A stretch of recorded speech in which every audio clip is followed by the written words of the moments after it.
Thank you for joining me. I'm Alexandra, and I want to talk about Verizon. Verizon is known for their cell phone service. Whether or not that's a good thing is a whole different story, but that's pretty much all they do.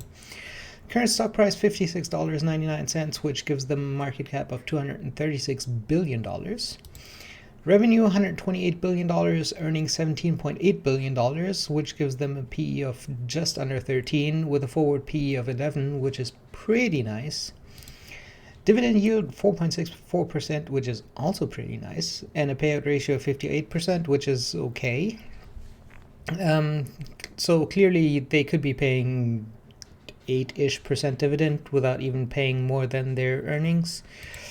Total assets $316 billion, total liabilities $247 billion, which gives them a total stockholders' equity of $67.8 billion, which is pretty nice. Obviously, for a company that has to have that many towers and stores and everything, the balance sheet is going to be fairly balanced, so not going to fault them for that. It's obviously not an ideal balance sheet, but it's pretty nice. And 20-ish% of the market cap being stockholders' equity is also not terrible.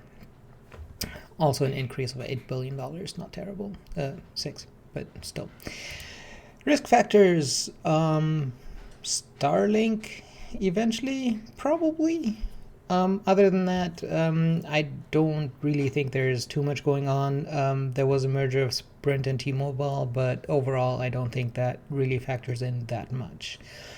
So overall, I would say, obviously, shrinking revenue, not great for a growth investor. The dividend is really nice. The payout ratio is decent. And so the PE is nice as well.